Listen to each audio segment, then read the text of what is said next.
Hello, my name is Cherie. I'm the student, and today I will be demonstrating Part B for Practical 6 for Legal and Ethical Issues through video assessment with my partner Robert. We will be doing a role play where Robert will play the role of James, the client, and I will be playing the role of a devout Christian counsellor who believes homosexuality is wrong. From the referral form, I can see James is a 17-year-old homosexual male who is displaying symptoms of clinical depression and is at risk of suicide. I also know his family haven't been supportive and he has become the target of bullying at school. I will mention here that throughout this role play, I apply strategies to minimise the impact of our differences. But please note that outside of the role play, as the counsellor, I would also need to work on my own personal development and use strategies in my own time to increase self-awareness that will also minimise the impact of our differences. So, let's get started. Hello James, my name's Cherie. Hi. Please take a seat. Thank you. So I can see you recently saw Dr. Brown. Yeah, that's right. He's referred me to you. He thinks you can help. And do you think I can help? Well, that depends. Depends on what? Depends how much you try. I've seen a few doctors now and it seems as though no one can help me. They just keep referring me to the next doctor. That must frustrate you. Well, I'm used to it now. So, Cherie, let's see if you can help me. How long will this take? Okay, well, I'm sorry that no one's been able to help you out yet. Hopefully we can change that experience. I definitely want to try and help you anyway. Today's session will go for half an hour and I have booked you in for another 4 sessions every Friday at 4 p.m. Dr. Brown mentioned you finish school early on Fridays, so I thought this would be the easiest time for you. How does this sound? Yeah, whatever. It's not like I ever go out on Fridays anymore. I just feel this will be a waste of both our times. Why do you think that? Because nothing ever changes for the good. If I'm not passed from one doctor to the next, these things actually get worse. Did you have a bad experience? You can say that again. Can you tell me what happened? Yeah, the very first counsellor I ever saw, well, at the start I thought she was good. She helped me accept my sexuality, but then she had me believe it was okay to be open about this and tell the world. Dr. Brown told you I'm gay, right? I'm aware your family haven't been supportive of your sexuality and you've become the target of bullying at school. Yeah, exactly. I was doing just fine until I opened up. I shouldn't have told anyone. Now everyone hates me. I even hate me. See, do you still want to help me? Because here's your chance to pass me on and move on to the next client. I know I'm too much work. Well, James, I certainly want to try and help you, but won't be able to if you keep pushing me away. How about we see how we go today, and at the end of this session, revisit this subject and see how you feel about coming to see me again. How does that sound? Yeah, alright. As long as you're not like the rest of them and try and convince me to do what you think is best for me.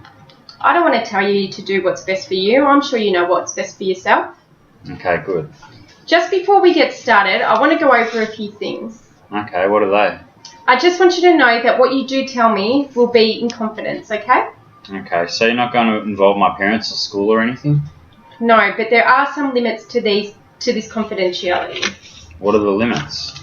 So the limits are the need to keep records for the requirements of my own supervision, the need to protect others, including yourself, when working in conjunction with other professionals. Like Dr. Brown? Yes, that's right. Also for participation in educational training programs and in cases where the law requires disclosure of information. Does this all make sense? Yes, I've heard all this before. Okay, great. I do assure you, though, that I will make sure your confidentiality is preserved as far as legally and ethically possible, okay? Okay, thanks. So, James, why don't you start by telling me a bit about yourself? But wouldn't Dr. Brown have told you everything already? Well, I want to hear it from you. Okay. Well, I'm gay, as you know. Okay, and you think being gay defines you as a person? Well, no, but that's what everyone else thinks. What else? I'm 17. I go to school. Life was good until 6 months ago. Okay, take your time. Continue when you're ready. Well, life changed when I came out and told my family and friends that I was gay and how everyone hates me. Hate's a very strong word. Well, it's true. Things have changed. So you say everyone. Can you elaborate on who everyone is? Okay, well, for a start, my family just don't accept me anymore. It's like I'm invisible to them these days. Dad doesn't talk to me. He can barely look at me. Actually, no one really talks to me anymore. I'm talking to you. Yes, that's because you have to. No, actually I don't. I want to talk to you.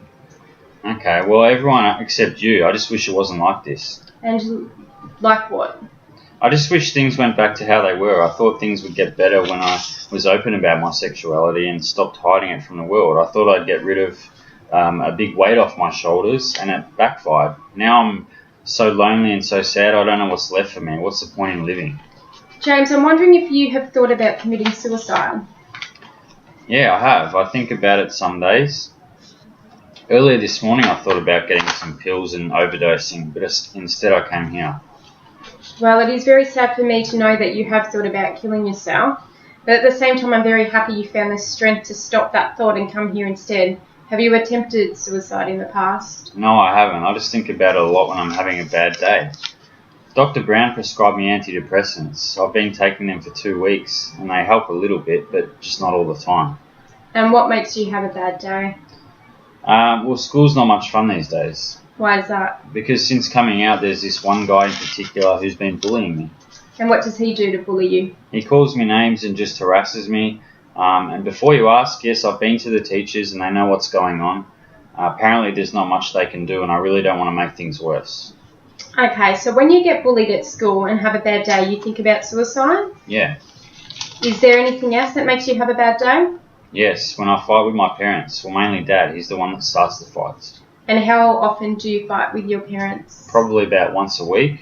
Pretty much every time before I go out with my friends. They think that all my friends are gay now and try and stop me from going out because apparently it's a circle of people I hang around that's made me gay. They actually think if they lock me up and prevent me from going out to gay clubs with my friends that I'll magically snap out of this phase and become straight. It's absolutely crazy and they're seriously delusional. You seem quite angry right now. Yes, I am. And who are you angry with?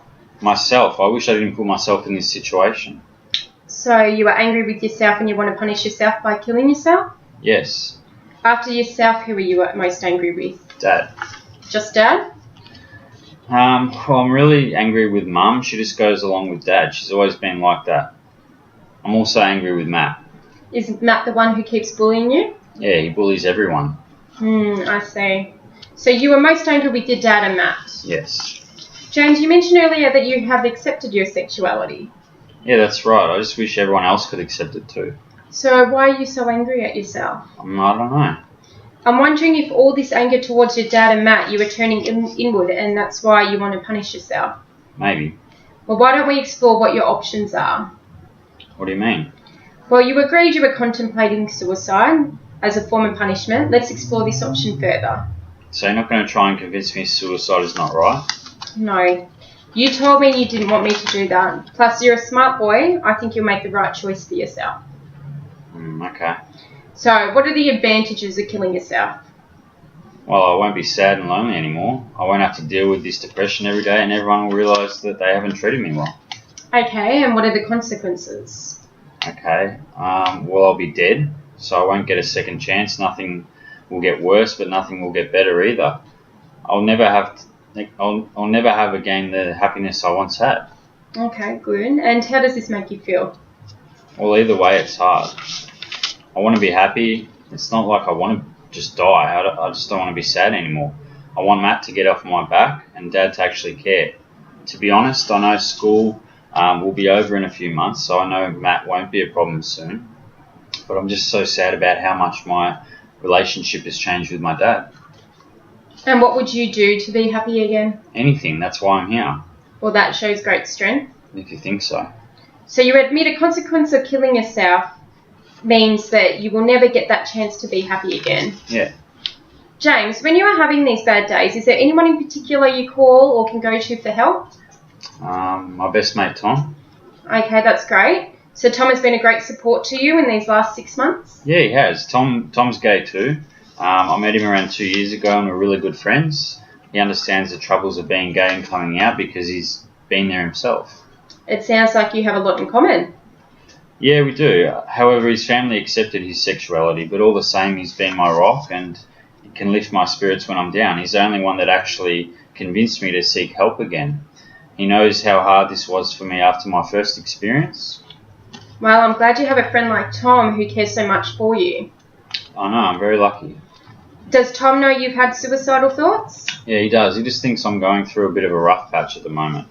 And I think if I can control my depression, things will change, and I won't think that way anymore. It upsets him very much that I've had suicidal thoughts. Yeah, I'm sure it would. Let's say you were having a bad day and Tom wasn't available. Is there anyone else you can contact? Well, there's one teacher I get along really well with. Her name is Mrs. Harrison. Okay, great. But she's not always available. She's the one I turn to at school when Matt's giving me a hard time. Tom doesn't go to the same school as me.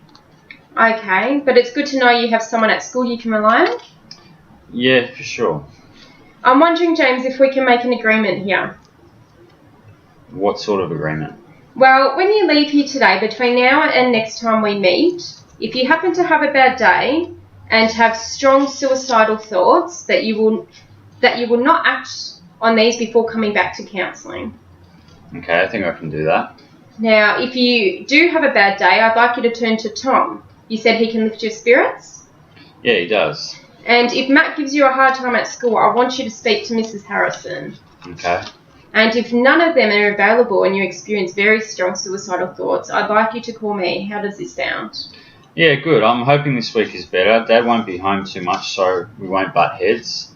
My parents recently bought a place, so over the next few weeks, after they finish work, they'll be moving a lot of stuff. Okay, wow. Are you happy that they bought a place? Yeah, I don't know how to feel about it, really. I'm not sure if I'll move in with them straight away. My auntie said I can stay with her until I finish my VCE because it'll be too hard for me to get to school or to these appointments for that matter. Okay, so it's quite far away. Well, it's an extra 45-minute drive. I don't have my licence yet. It's in Burleigh. Oh, yes, that would be quite difficult without a car. It is a lovely area, though. Yeah, I know. I'd be happy to move if it wasn't so far. I got along with my parents. I think it's just a bad thing, bad timing, everything going on at the moment. Well, if you don't move in with your auntie, I know a few great counsellors up there I could refer you to. That is, if you are happy to continue on with counselling. Okay, thanks. Well, at this stage, I really don't want to speak to yet another doctor. Anyway, I think I'll be in this area for at least the next month, but I'll let you know what I decide next week. Okay, great. So we are coming to the end of this session, and I don't want to hold you back on a Friday. Now, earlier I said we would revisit to see how you feel about seeing me next week. Well, yeah, I'd like to see you again next week. Okay, great. So it'll be the same time?